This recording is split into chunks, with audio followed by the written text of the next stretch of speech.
1580. That's right. Again, you can find all of our socials at KBLA 1580. We've got a lot to talk about. By the way, if you miss any of our weekday shows in real time, you can always catch up by checking out the podcast of your favorite shows at your leisure. At KBLA Talk 1580, we've got your black. Follow the leader. Oh my God. Follow the leader. Follow the leader.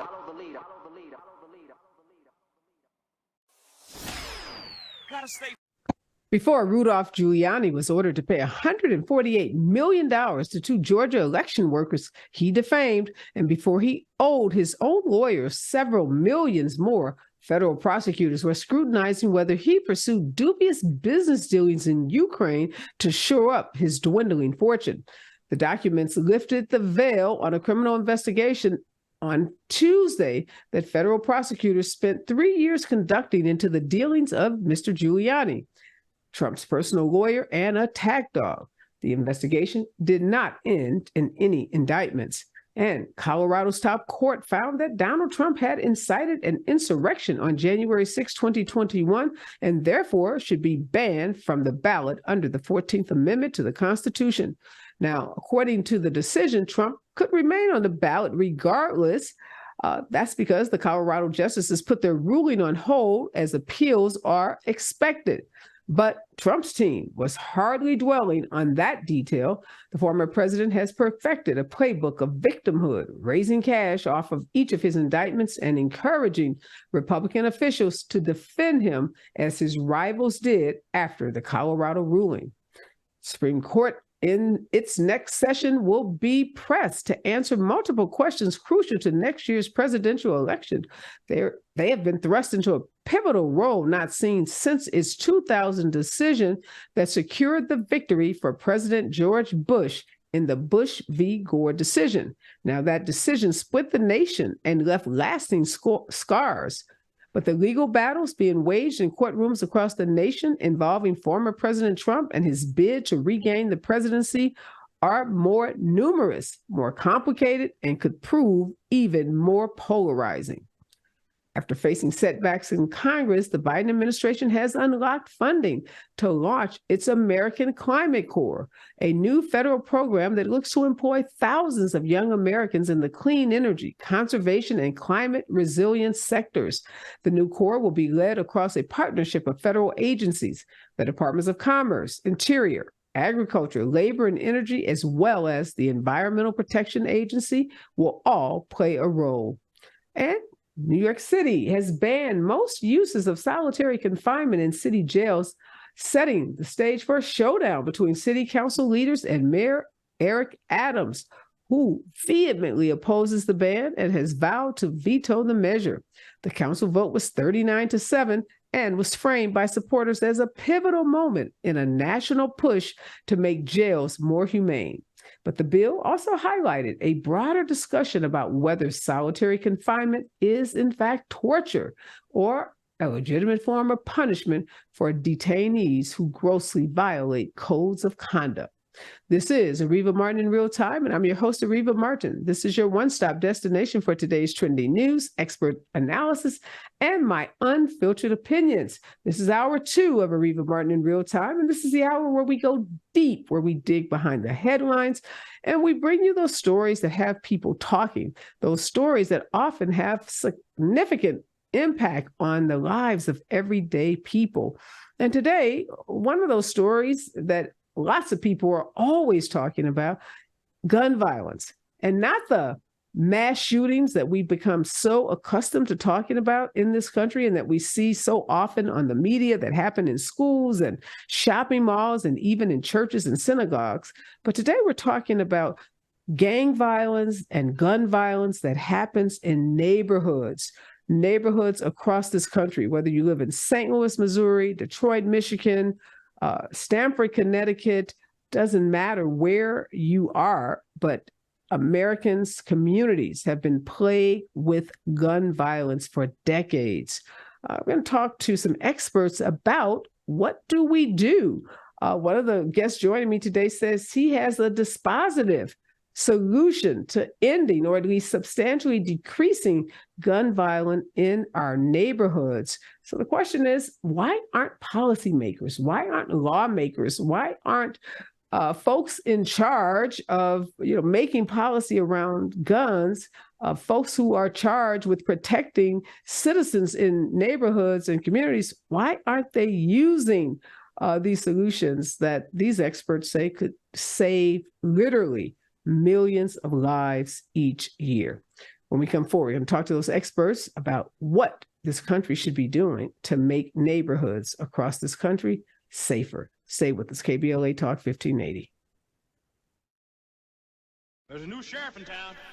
All right, I'm Dr. Nicordelai Corte, and starting September 18th, I couldn't be more thrilled than invite you to join us for the launch of A More Perfect Union. Weekdays right here on KBLA Talk 1580. Weekdays from 1 to 2 p.m. Pacific Time. That's 4 to 5 p.m. Eastern.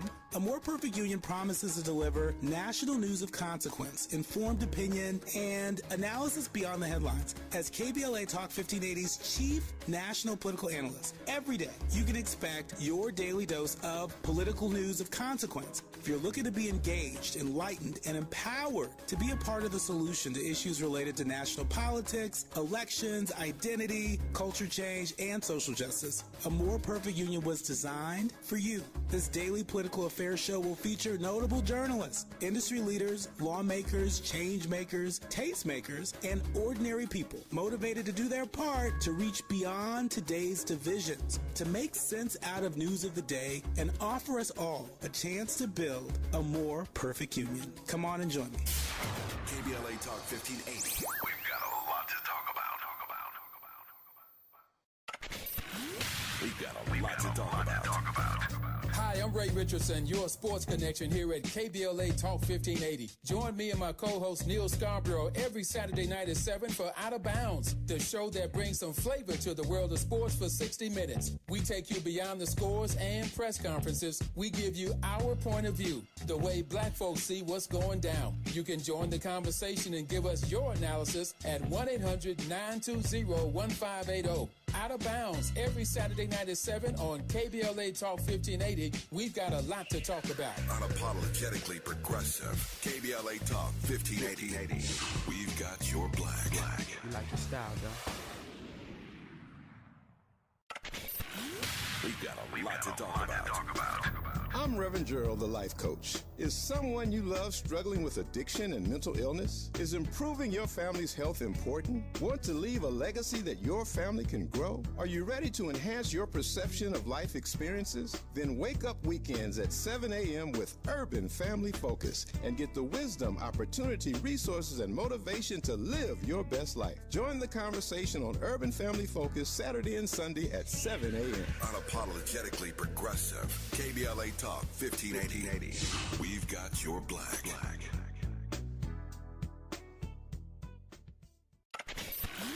We've got a lot to talk about.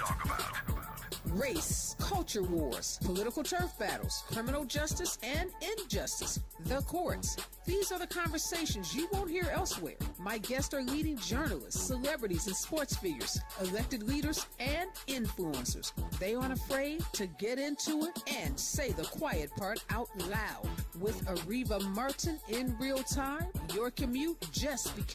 We are back, and in this hour, we are talking about urban gun violence. If you live pretty much in any city in this country, you have probably been impacted by violence in your community. I'm happy to have joining me for this conversation Thomas Apt. He is the author of Bleeding Out and founding director of the Center for the Study and Practice of Violence Prevention. He's also a professor at the University of Maryland.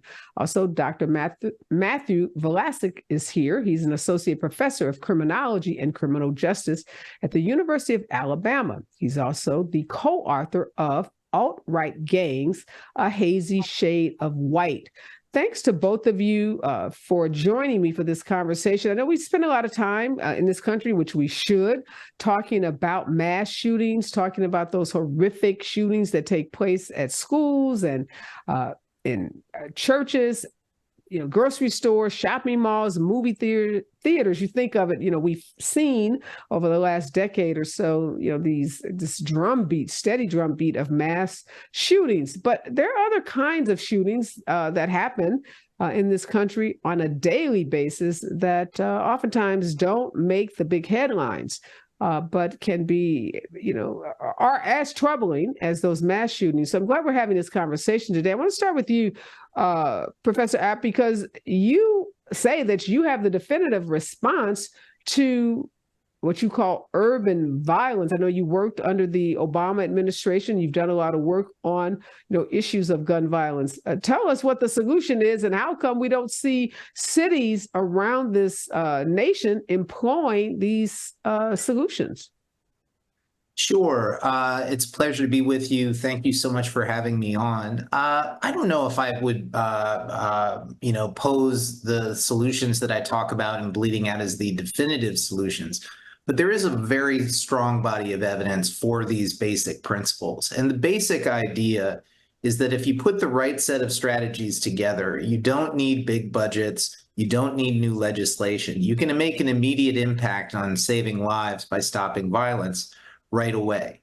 And the strategies that I talk about in the book are strategies that have three characteristics in common. They're focused, they're balanced, and they're fair. What I mean by focused is they're focused on the highest risk people and places. One thing that folks don't always know is that serious gun violence is quite concentrated in city after city across the United States. It's not everywhere. In fact, it concentrates in micro locations known as hotspots and among a few, often just a few hundred individuals who are contributing disproportionately to the problem. So you got to be focused in order to be most successful. The next principle is balance. Can't be all carrots. It can't be all sticks. We need to promise supports and services to those who want to make a change and improve their lives and get out of a life of crime and violence. But we also need to be willing to follow up with sanctions if folks continue to engage in behavior that harms the community. And then finally, fairness. I think that anyone who's lived through the past decade here in the United States knows that there's a crisis of confidence in the American criminal justice system, particularly among poor communities of color. And so anything you do in the name of reducing violence, that needs to be perceived as fair and legitimate by those communities, by those most impacted. So those are the three basic principles of effective violence reduction here in the United States. Let's step back, Dr. Velasquez, in terms of give us some stats. Help us understand how pervasive gun violence is. And I know you do a lot of work around gangs and gang violence, but I think it'd be important for us to have a perspective on, what kind of numbers are we talking about? How many people are killed on average in this country every day by gun violence that's not characterized as being a part of a mass shooting? Gun violence is pervasive, particularly in urban areas, like you mentioned. I couldn't tell you the numbers specifically of how many impacted a day, but you look at places like Los Angeles, where I'm most familiar with, and you're still having hundreds of homicides a day taking place. And again, when it comes to gangs, over 95% of gang homicides involve firearms. So you're looking at least 1 to 2 homicides a day in a city like Los Angeles, which is relatively, on the downward trend or has things better in hand. If you look at other places like Baltimore or Detroit or other places that are struggling, those numbers are going to be much higher each day and do not have the resources to kind of handle dealing with those situations. Yeah. Do you, Dr. Abb, do you have those numbers? In your research and the work that you do you look at, are you tracking like what gun violence stats have, look like over, say, the last 5 or 10 years? And do you have any sense about, increasing violence versus decreasing violence? Where are we on that spectrum? Sure. If you look at homicides, which are the most reliable indicator of violent crime, and you track them over, approximately a 30-year period, the homicide rates in the United States really peaked in the late 80s and early 90s. with the sort of epidemic of crack cocaine and other street drugs and things like that. And then there was a steady march for many years, all the way to about 2015 or 2016 or so, where we saw declines all across the country to levels that we never really thought were possible. And then, unfortunately, in 2016, we started seeing homicide rates creep up. And in 2020, we saw the largest single year-over-year increase that we've seen since we captured modern statistics. Now, that happened during the pandemic, and there were probably specific reasons for that. But fortunately, after increases in 2020 and 2021, now we're seeing homicides starting to ebb, but we haven't gotten back to that lowest point that we were at in 2015. So, do we know what happened in 2016? What was the catalyst? I know the 2020 numbers are reflective of what was going on in the country around the pandemic, but what was happening in the country in 2016? Well, obviously there are different people have different opinions, but I think one of the main factors, one of the national factors, was again this crisis of confidence, sometimes called the Ferguson effect. And what we see is when you see these highly publicized incidents of police violence in poor communities of color, if they are large enough to capture national attention, they can have an effect not just in that city, but across cities across the country. And so what we saw is a delegitimizing of law enforcement in response to this police violence. And that, in addition to maybe some reduced proactive policing, caused violence to spike. And we saw the same thing in the aftermath of the brutal murder of George Floyd, a very large dramatic spike in homicides immediately after that incident.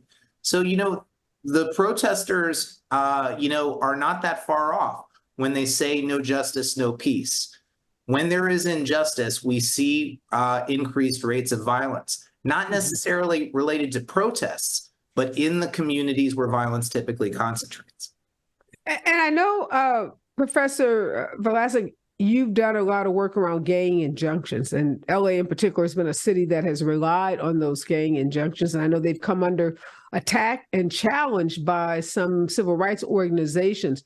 And I'm thinking about the police unit in Mississippi that was involved, not Mississippi, in Memphis, I should say, that, was called out because of the brutal beating of the Black man in that town that we witnessed earlier this year. I'm just thinking about all these units that are often formed to so-called go after violent criminals.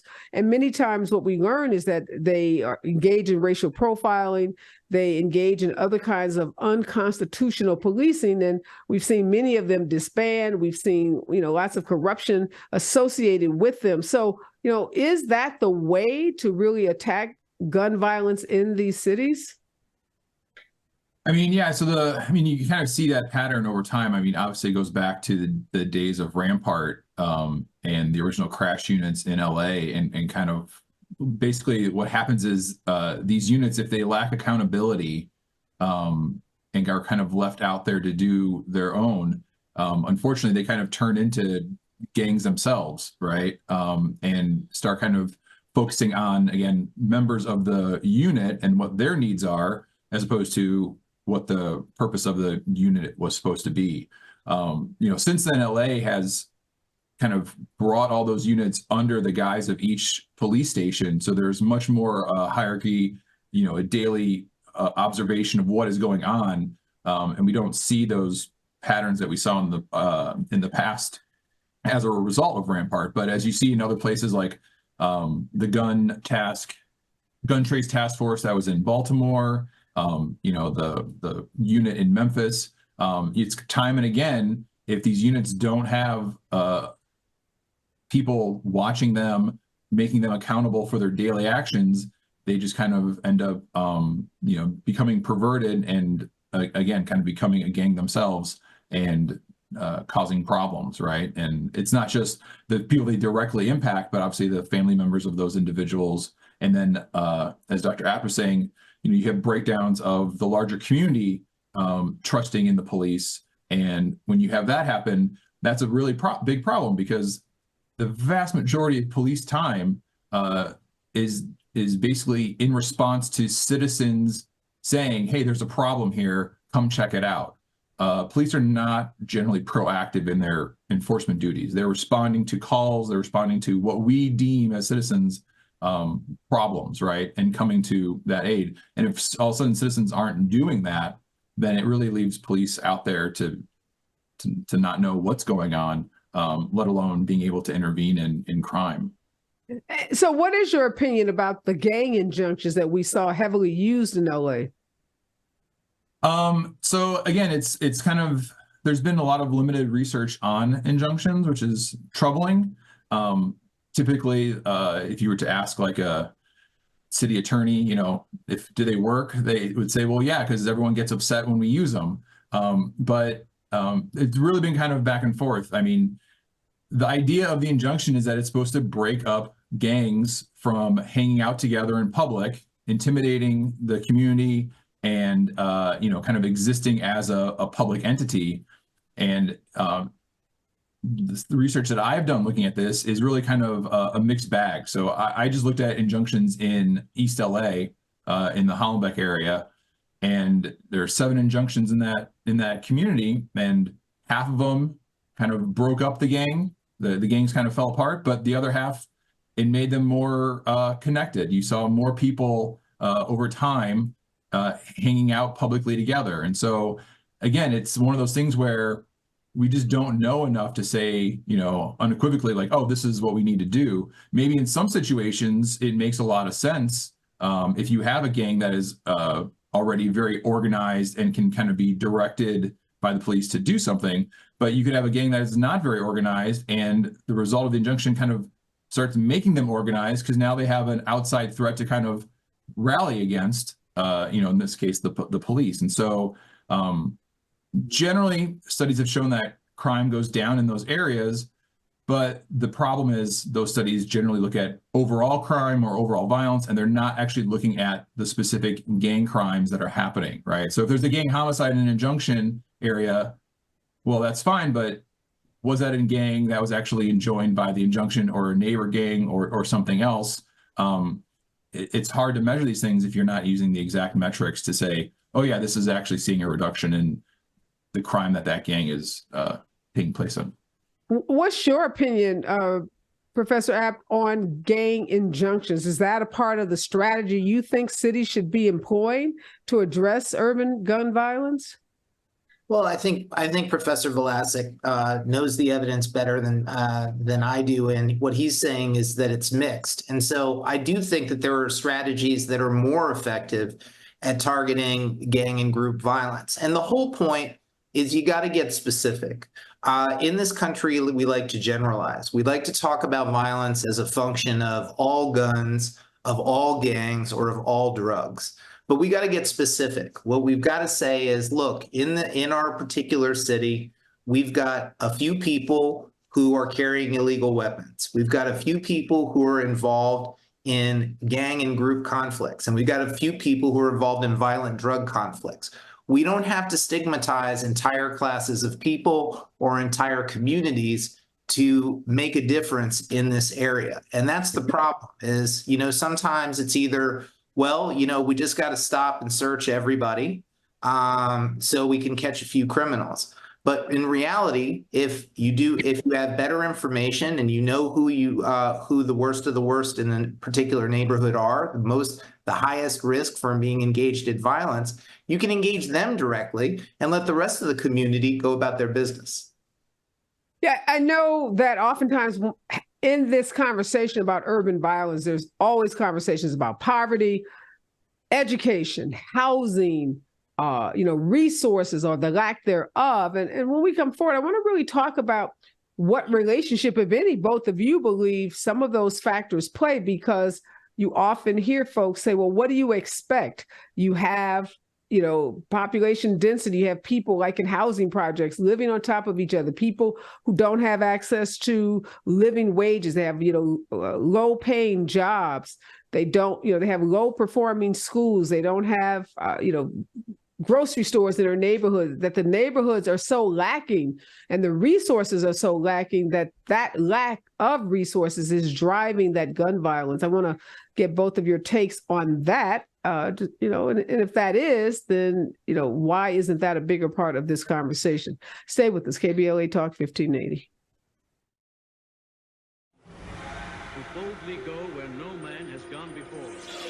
Boldly taking talk radio where it has never gone before. New vistas, new voices, new views, new visions, new victories. We're KBLA Talk 1580, and we're taking public media black.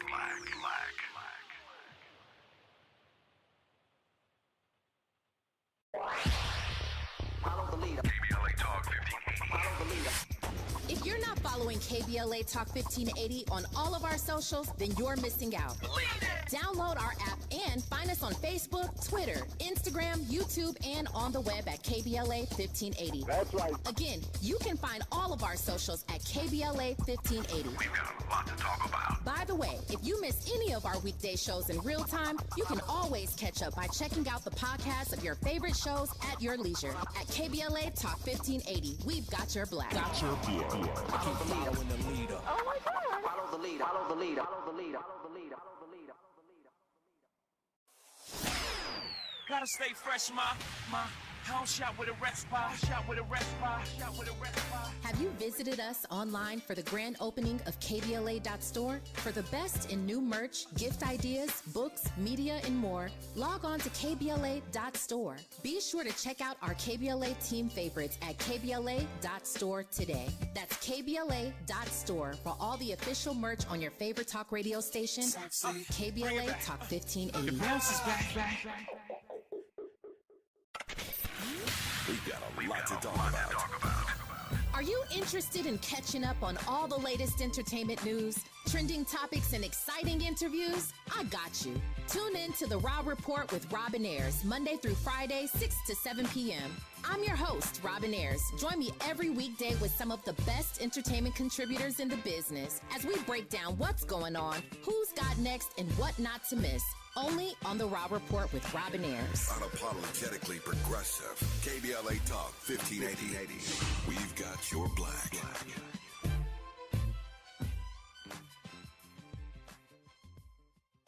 There's a new sheriff in town.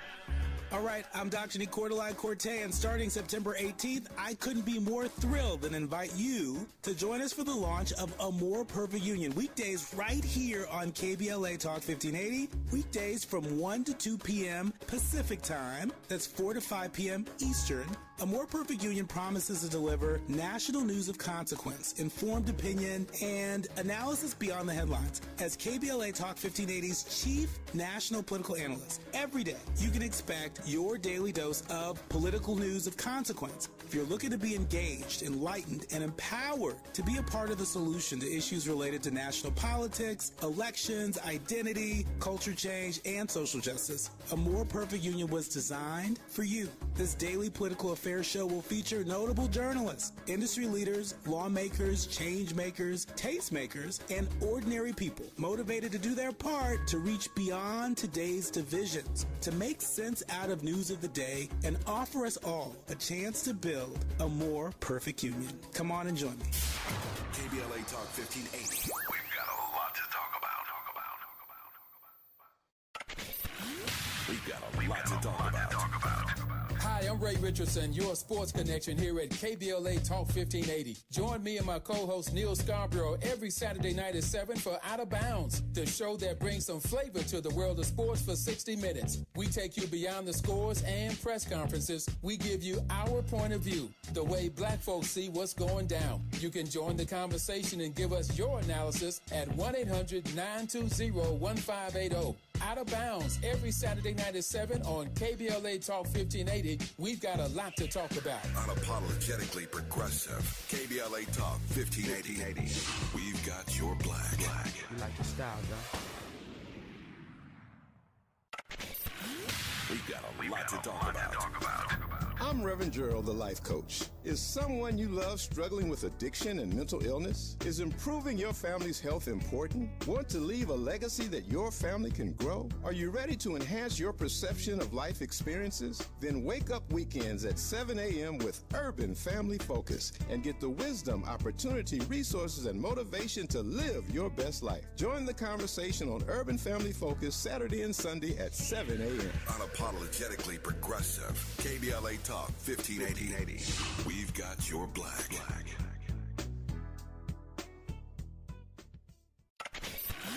We've got a lot to talk about.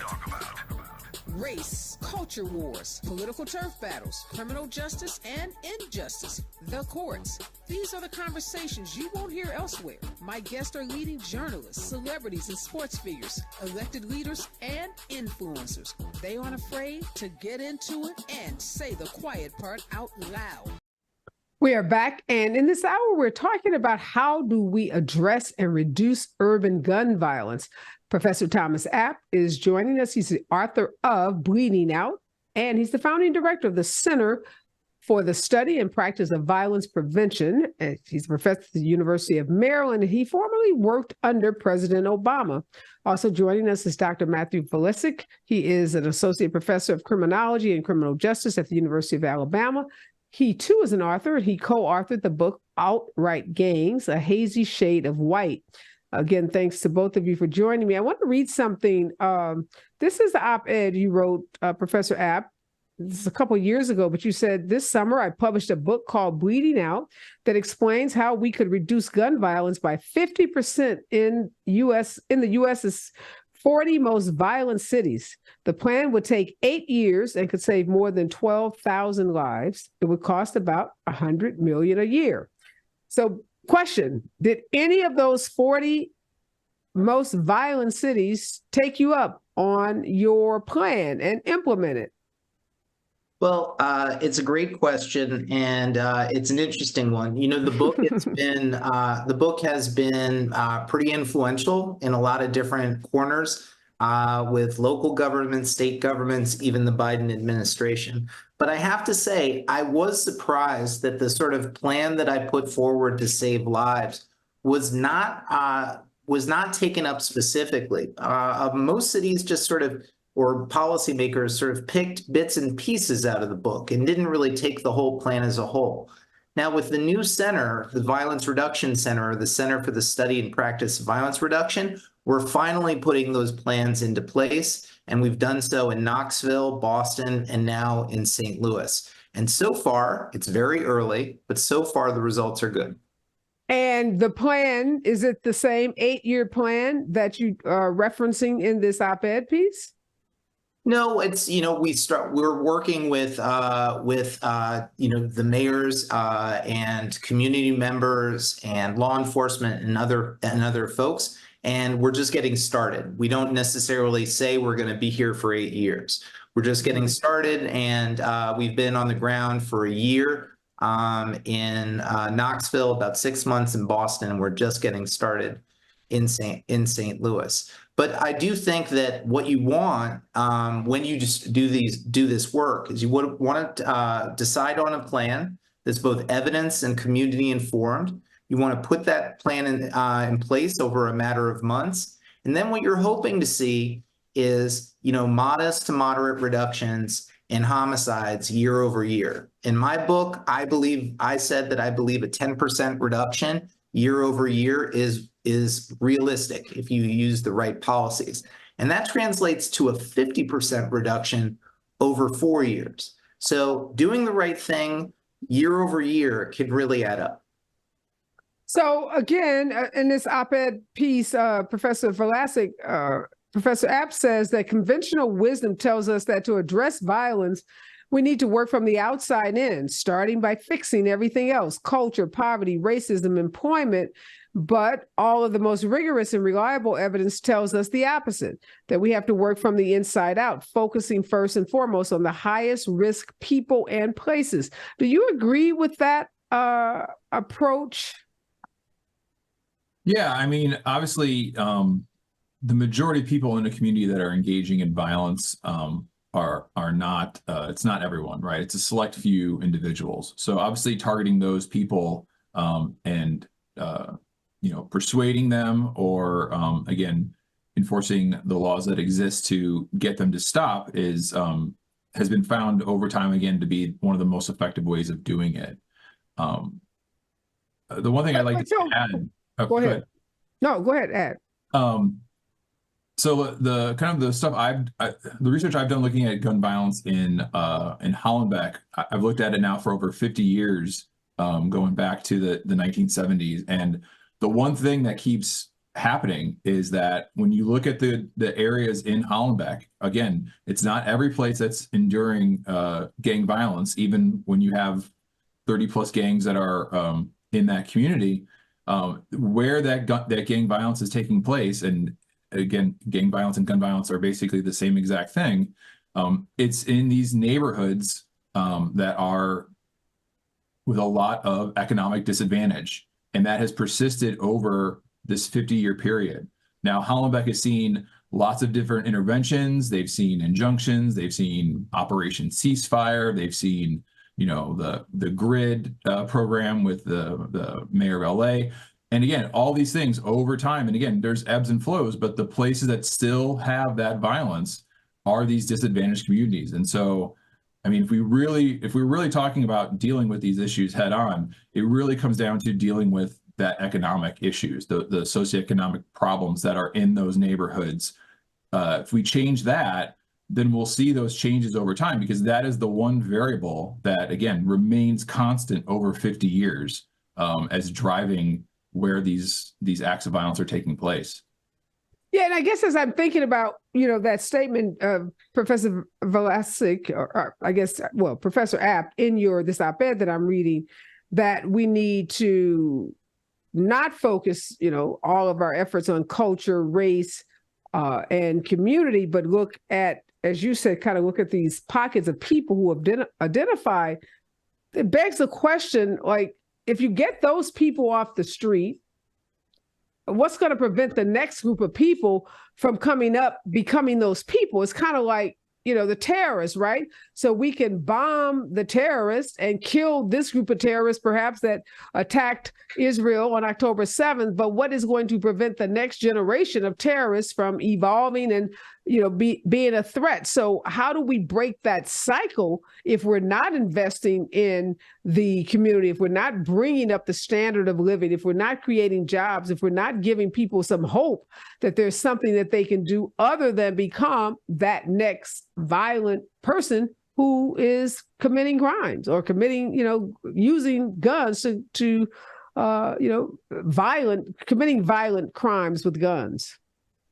I think it's a great point, and to a certain extent, I agree with you, and I agree with Professor Velasic about this. Look, at the root cause, violence is caused by structural racism. It's caused by high levels of inequality, high levels of poverty, lack of opportunity. But those are multi-generational struggles, and those very forces that put violence into place are now being actually perpetuated by high levels of violence. So it's not an either or. It's not, we either work on reducing violence right now, or we work on, addressing social justice issues later. We need a short-term strategy and a long-term strategy. And so it's really got to be a both and, not neither or. I agree with you, but that's assuming that our government and these local governments, can operate in this world, this frame where two things can be true at the same time. And what we see more often than not are budgetary decisions being made by city councils and mayors that reflect the either or that we're talking about. So typically, like in a city like LA, and Professor Velasic, you can speak to this, doing work in LA, the budget is disproportionately skewed towards police, to have more cops, to have more law enforcement, and the budget for those social programs that are going to address some of those systemic problems often go or they're shortchanged, and you don't see that same level of economic investment in those programs that can address some of these systemic problems, and you get this disproportionate, police presence in poor neighborhoods, disproportionate, racial profiling events, which is why we've had the George Floyds and the Michael Browns and going all the way back to the Oscar Grant case up north in California. So I wish it were true that government could work on both of these things at the same time, but it just doesn't seem to be the reality when we look at most city budgets. When we come forward, I'd love to get your response to that, Professor Velasquez, given that you've done a lot of work in LA and the struggle over the city budget, particularly around the amount of money, the billions of dollars that are set aside each year for the police, and weighing that against, how much is set aside in the city's budget for social services programs. When we come forward, KBLA Talk 1580. Boldly go where no man has gone before. Boldly taking talk radio where it has never gone before. New vistas, new voices, new views, new visions, new victories. We're KBLA Talk 1580, and we're taking public media black.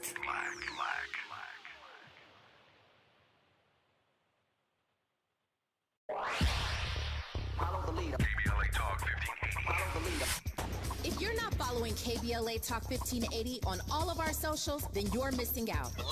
Download our app and find us on Facebook, Twitter, Instagram, YouTube, and on the web at KBLA 1580. That's right. Again, you can find all of our socials at KBLA 1580. We've got a lot to talk about. By the way, if you miss any of our weekday shows in real time, you can always catch up by checking out the podcast of your favorite shows at your leisure. At KBLA Talk 1580, we've got your black. Follow the leader. Oh my God. Follow the leader. Follow the leader. Follow the leader. Follow the leader. Follow the leader.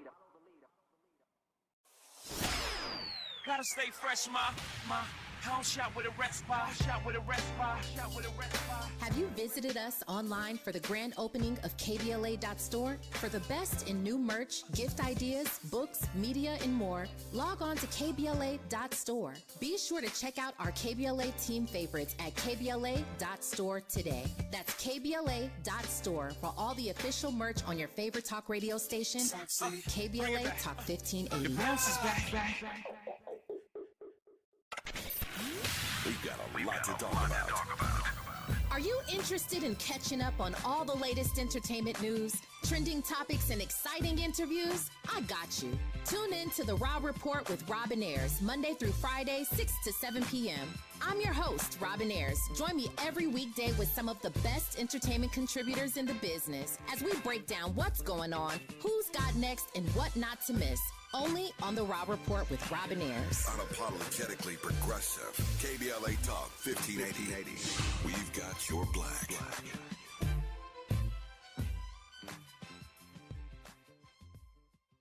There's a new sheriff in town.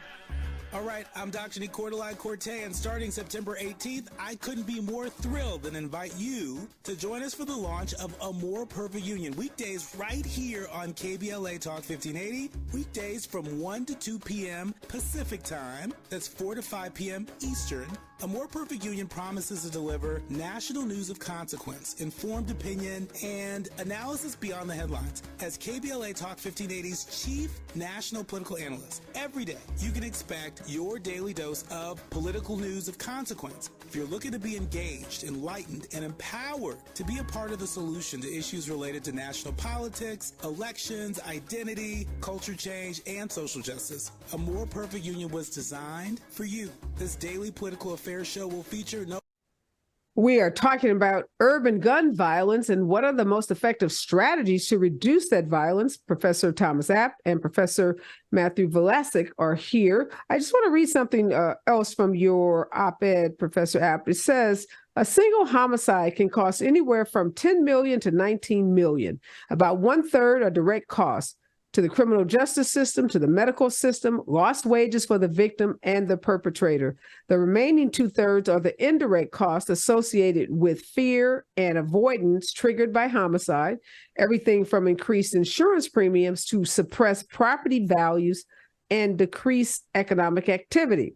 we all pay the cost. While the impact of urban violence is felt directly by a very small number of people, we are all suffering from it directly.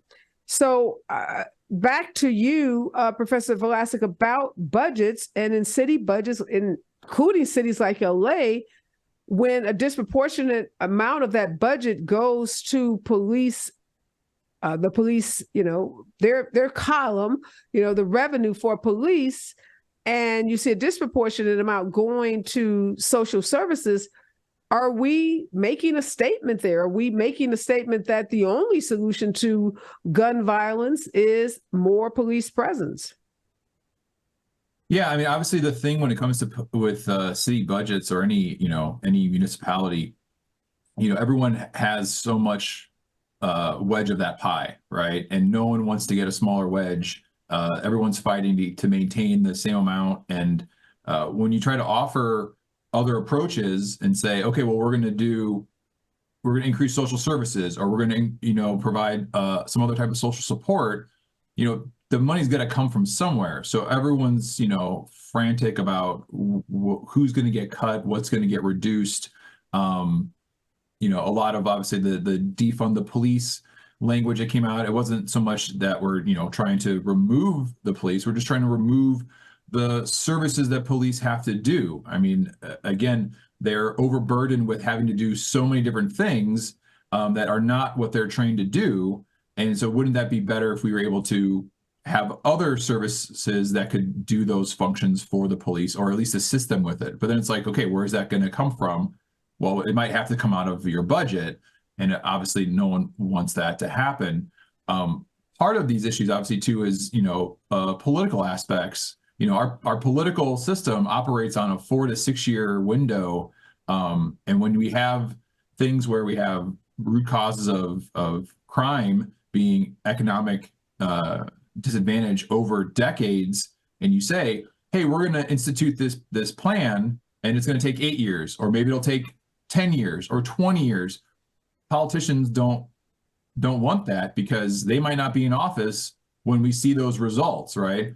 And so taking approaches that are more suppression oriented, where the police can say, oh, well, we're going to try for this 5% reduction next year. Just give us, a little bit more money. We'll get some more people out there and you'll see those things.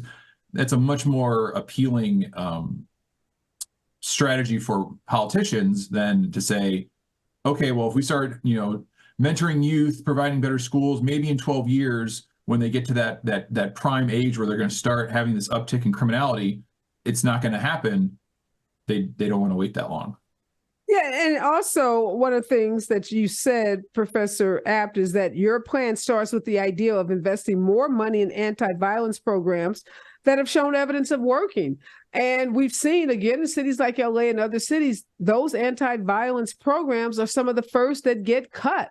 And sometimes it's because there is this political battle between those citizens, usually those white, more affluent residents who aren't feeling the scourge of gun violence in their neighborhood, but maybe want more trash collectors, or want more parks in their city, want more green space. And because they're better organized, they have, highly, paid advocates, lawyers, lobbyists, they can, have more influence over that budget.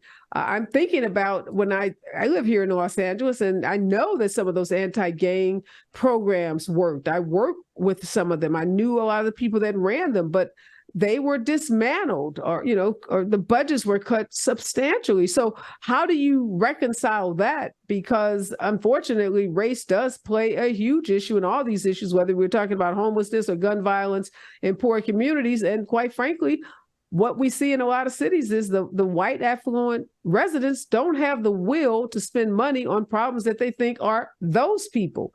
So how do we deal with that, Professor Abt?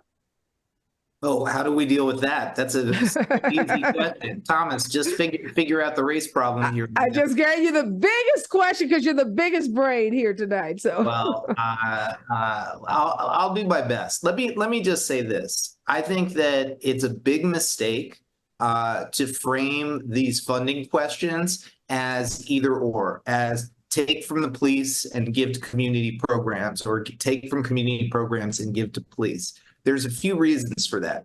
Number one, you need these community-based anti-violence strategies and the police to be working together.